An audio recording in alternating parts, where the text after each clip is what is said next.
Good evening. Welcome back to Singapore. Good morning. Welcome back to Warnersville, Pennsylvania, USA. Welcome back to Passionate World Talk Radio Network, a wholly owned subsidiary of Global Media Network, LLC. We educate, we enlighten, and we entertain. And this morning on State of Business and Technology, we're going to delve into three topics of subjects near and dear to everybody: renewable energy and fossil fuels, leadership, well, that's a joke actually, and AI. So take it away, Viki. Good morning. Hi, Lillian. Thank you once again. We would like to thank every listener and every viewer who has been with us since the beginning, and new viewers and listeners who are tuning in. I'm promoting this very much on my Facebook, the Platinum Platform group. On Facebook group, I do go to the Platinum Platform group.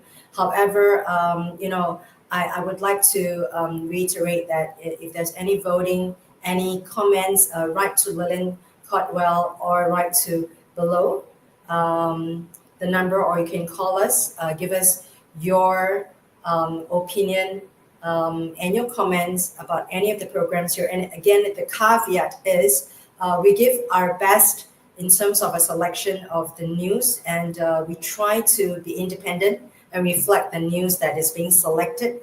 And these news could be from any sources. So do go to the news sources if you want to find out more about what we talk about, and do your independent research. The caveat I would like to say is that this is really for general education, not prescription or description. Definitely not to prescribe a medical problem, prescribe a cure to medical problem, a cure to your longevity, etc. It's really just for general education, general awareness, general understanding. The further and deeper you would like to find out, please go to the sources or Wikipedia and do your own research. Well, without further ado, I'd like to recap what we talked about yesterday. State of current affairs. We talked about the situation of women's right, a symbolic incident about a young woman, maybe in her 20s, who was, I should say, abducted by the police, because we don't know where she is right now. She was stripped her clothes were stripped because she wasn't wearing a hijab properly, and then because in frustration she tore off her clothes. We talked about that, and we talked about health issues, health food throughout, which is the theme of our show, State of Current Affairs. And I would like to also reiterate that, with all respect to all my Muslim friends and Muslim viewers, and my Hindu friends and my Buddhist friends, we have respect for all kinds of faith. I have a lot of friends who are Muslims. My best friend is a Muslim girl in Singapore, and faiths are actually interfered, or say they are influenced by politics. And I would say that faith or religion is the fifth arm of government. A lot of faith are used as a political force to influence people's mindset. So I don't want to say that anything is pure right now. Everything you see on earth right now has been influenced and colored. They are gray. It's very hard to be black and white. Lillian, I've been to many countries myself. I've been a born Buddhist. 70% of my families are Buddhist. 30% of them are new converts to Christianity. And we've got different colors of Christianity here. We've got different shades of Buddhism. We've got different shades of people of different faith. I mean, I've traveled to Beijing during the Tiananmen Square event. I was a really young girl. I read the news. I've traveled to Beijing. I've traveled to Colosseum in Italy. That was 200 BC, when they had the warriors, the gladiators fight out in the Colosseum in Rome. I've been there. I've traveled around the world. Wherever you travel, that religion is always being used as a political or a governmental arm. And they are very different throughout the world. So if you go to Japan, I've been there many times in Japan. The Buddhism in Japan is different from Tibetan Buddhism, and it's different from Bhutanese Buddhism, is different from Thai Buddhism, is different from Chinese Buddhism, it's different from Hong Kong and Taiwan Buddhism. They are all colored differently because of human interference, and likewise any religion. So whatever we do report here, we are selecting and pulling out articles from what we read with a lot of respect for all our friends throughout the world from every country. Write to us if you do have a viewpoint or a comment. Write to the email below, or text us or give us a call as an anonymous caller. We respect everyone, all humanity, to come on to give your point of view, whether you are for or against or you're in the middle. Thank you so much, ladies and gentlemen, those of us who are watching the show and viewing the show here. The first article and the first topic I'd like to share is from France24.com. In French, you call it France24.com. France24, and that's French, of course.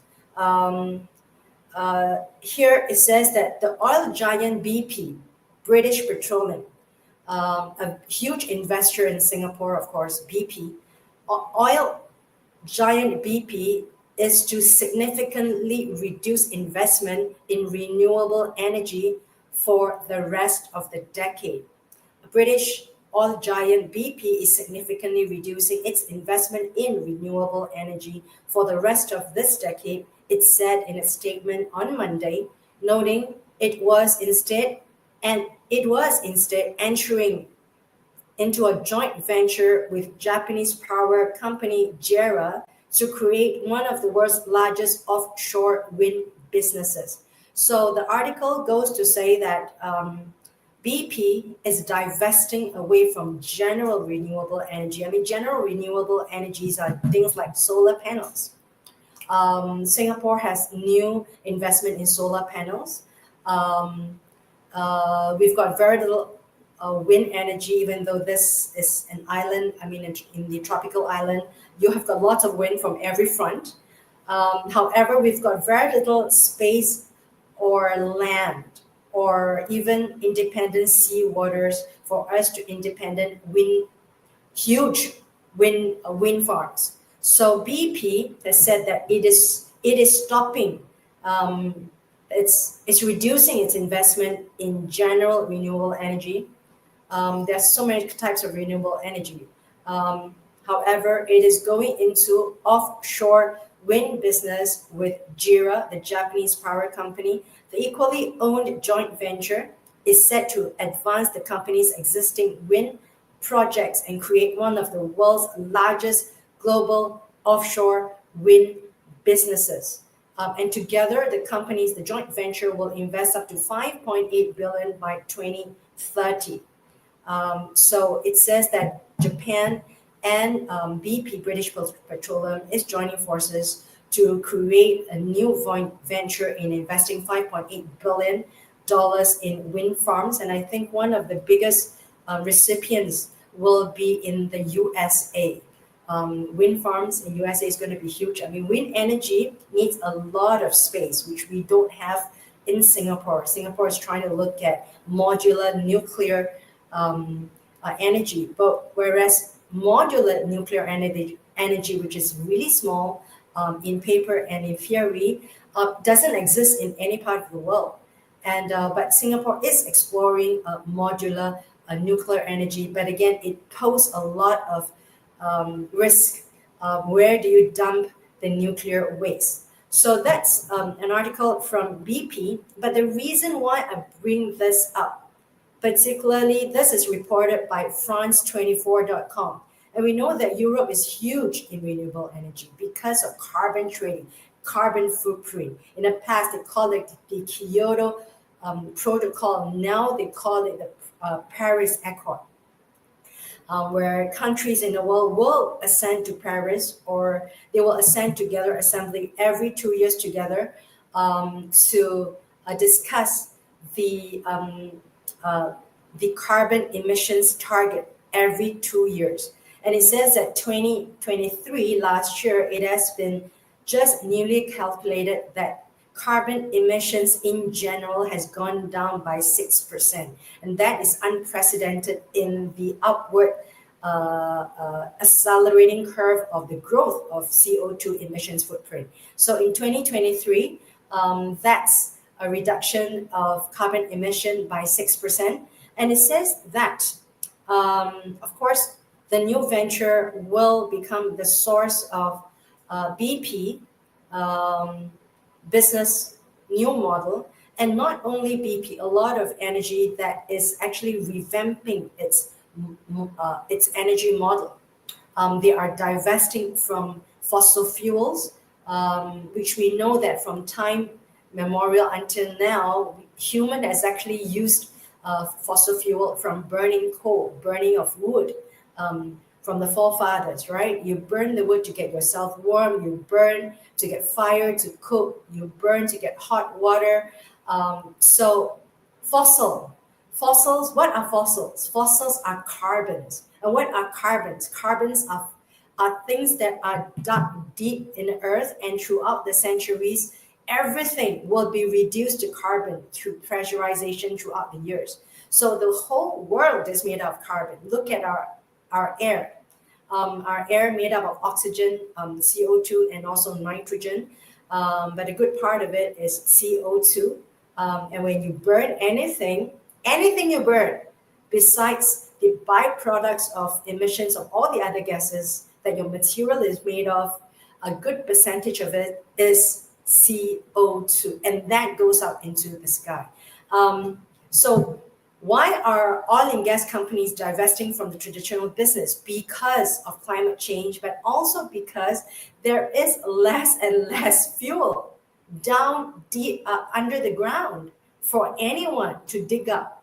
And that's why you've got the Middle Eastern countries, even the Middle Eastern countries got so much oil rich, they are divesting to find ways of economic growth, because oil that is dug deep under the ground, it's already proven to be excavated less and less. There is less and less because it's been used. So now the world is looking at renewable energy. So the next article I'm going to share is, again, it's from France 24, which means France24.com. It says that the CEO of Saudi Aramco, one of the biggest investment companies in the world, Saudi Aramco chief, the CEO says, the world should abandon the fantasy of phasing out fossil fuels. Now think about this. The first article, we talk about BP trying to abandon fossil fuel because fossil fuel is getting less, and it's been proven to pollute the world and causes climate change. However, the second article from the same source, it says, we and the world should abandon the fantasy of phasing out fossil fuels.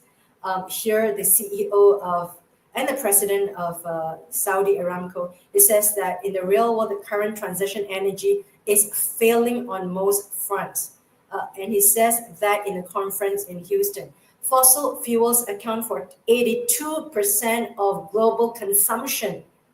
It is just a fantasy to think that the future, it is unlikely for us, the human or mankind, to divert away from the use of fossil fuel.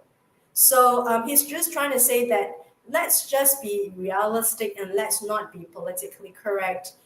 There's no way we can get out of the use of fossil fuels, meaning the burning of wood and the burning of coal, to actually get our energy.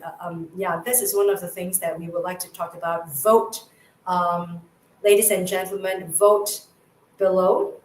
Write to Passionate World Talk Radio. Either text with us or call us, What's your opinion about fossil fuels? Do you think we should continue on fossil fuels used by mankind? Because the CEO has actually poked the bubble. He actually said he's actually said the emperor's new clothes. Okay, the emperor is naked, right? We can't get away from fossil fuels. And however, you've got the biggest companies in the world, BP, saying that they aren't divesting from fossil fuels to going into wind energy. So this is something that I like to pose as a poll, as a question to our viewers and our audience. What do you think? Fossil fuels are not. Climate change, can we really affect it or not? Vote. We hope to hear from you below. Next, the topic, business and leadership. And this is someone that I would like to talk about. Last week, we talked about Larry Fink from the CEO of BlackRock. Today, we're going to talk about Tony Blair. And Tony Blair has been the UK Prime Minister for 10 years in in the 21st century. He has been one of the most effective prime minister I know of, and is one of the biggest proponents of climate change mitigation strategies when he was in power. I remember when I remember him as a prime minister then, he was really one of the champions of climate change awareness then. And this article, go to McKinsey.com, McKinsey.com, McKinsey.com, one of the biggest consulting companies and think tanks in the world, based in the USA. Tony Blair, the prime minister, was being interviewed here, and about his book. His book is on leadership, lessons for the 21st century. Tony Blair, his book on leadership, lessons for the 21st century. And he was asked about some of the important things about leadership. He talked about leadership. He says some of the takeaways I refer to his interview here is that the lessons are simple and direct. But for leaders, it could mean the difference between success and failure. This is what Tony Blair says. Number one, he says, clarity of direction. Clarity of direction is of utmost importance as a quality for a leader in any organization. He was asked what are the most critical steps to shorten the capability and the popularity gap of any leadership. He says that it's perfectly possible that some politicians may buck the trend, but usually after a period, people get tired of the same leadership. They want change. And when you're doing the job, you are learning, you are curious, you should be more capable. And clarity of direction is the most important quality for any leader in any organization to have. That is what he says. And he also details there are four things he called the 4 P's for leadership. Number one is prioritization. In trying to do everything, he says, you do nothing. So you have to prioritize what is first, second, third, and fourth. Don't try to do everything. If you try to do everything, you accomplish nothing. That's his first P.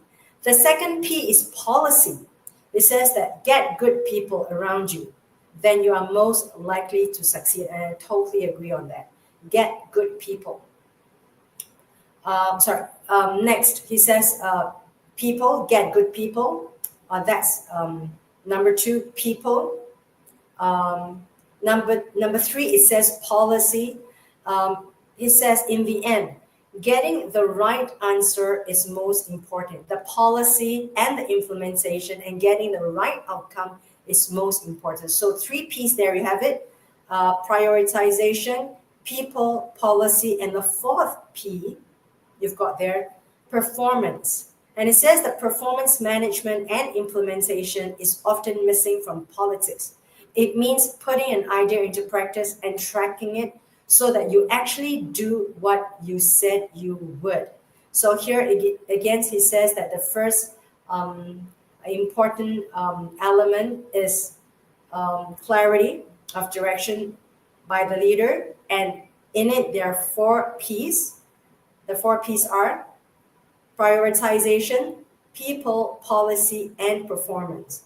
Um, so there you have it. He says that we can manage to make a lot of progress by doing this because at the core, problems in governments or any organization often include and involve many departments. So it's very important to pull everyone together. So that's the takeaway from policy from Tony Blair.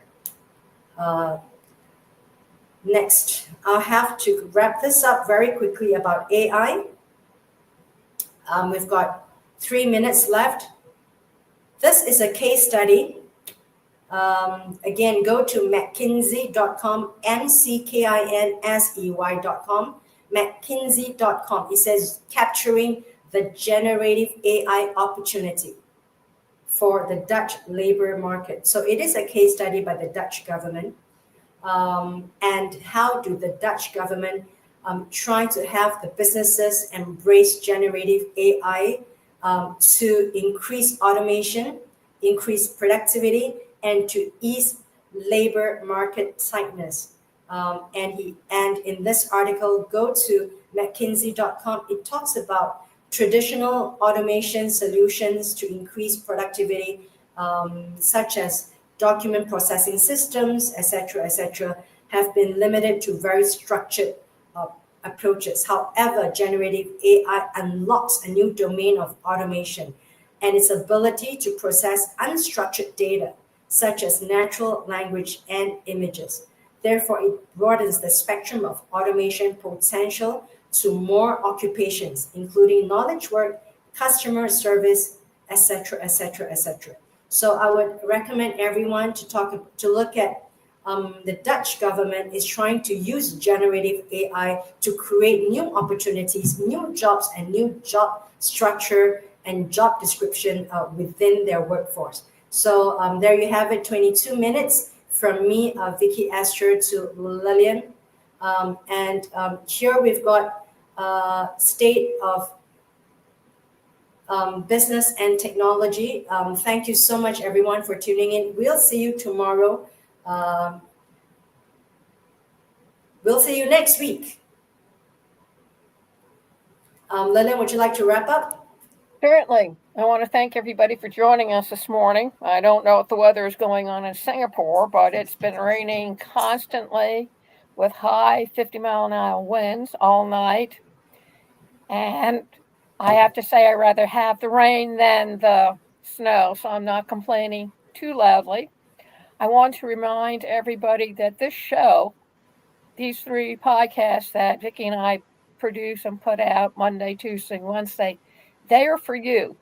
They are to keep you current in what's going on in business, technology, and the current state affairs that happen in your country, because not all countries provide what's really taking place in their country for various and sundry reasons. That's just the way it is. That's the way their country is set up. And who knows, the United States may go the way of all those type of countries. Time will tell. However, we want to thank you for joining us this morning. You can see this and hear this 2 ways via our blog. Go over to passionateworldtalkradio.com/blog, and you will see this on the blog, and you can listen to the audio right then and there. Or you can go down to the bottom of the page where it says State of Current Affairs. Click on it. It takes you to a page where there's a Google link. Click on the link. It'll take you into the belly of the beast, YouTube, and you can see all of our 20 episodes of State of Current Affairs plus the second of State of Business and Technology. We are doing a call out. We are asking you to please help us support and keep this station running. So please make a donation. $5 monthly would be awesome. Just go over to, again, passionateworldtalkradio.com/donate. It'll take you to a QR code on PayPal. Just click on it and voila, make your donation. We would appreciate it. As a woman-run, woman-owned station, we just have to work a little bit harder than the guys. Besides, we're superior to them. You should come and support us. Also, if you are wanting to get your memoirs out and share them with your children or your grandchildren or your nieces or nephews, or maybe as revenge against one of your friends or an April Fool's gift, I mean, April isn't all that far away. You want to contact us at pwrnetworkllc@gmail.com. You can leave an audio message on Gmail Mail now, and you can also text us and leave one there too, 484-364-1032, and we will help you get your memoirs out to the world. Very simple, very easy. Get your voice heard. Or you might want to get your voice heard through podcasting or use it in education, whether you're in university or college or junior college or a tech school. Doesn't matter. Podcasting, verbal communication, it is the way to go. The obstacles of podcast training, go check us out. Educate.pwr, passionateworldtalkradio.com/masterclass. Get all the details. Running a special until the end of the year, 15 days plus 5, I guess 6 actually, to the 31st of December, 2 for the price of 1. Go check it out. And last but not least, go check out artificial intelligence, whether you like it or not, whether you're fearful or not. Just like the other industrial revolutions, it is here to stay, and it's just going to keep on growing and getting more involved. So do yourself a favor and sign up to take a demo run. http://AI with Lillian.com. It's a no-brainer. Thank you very much for joining us. Have a great day.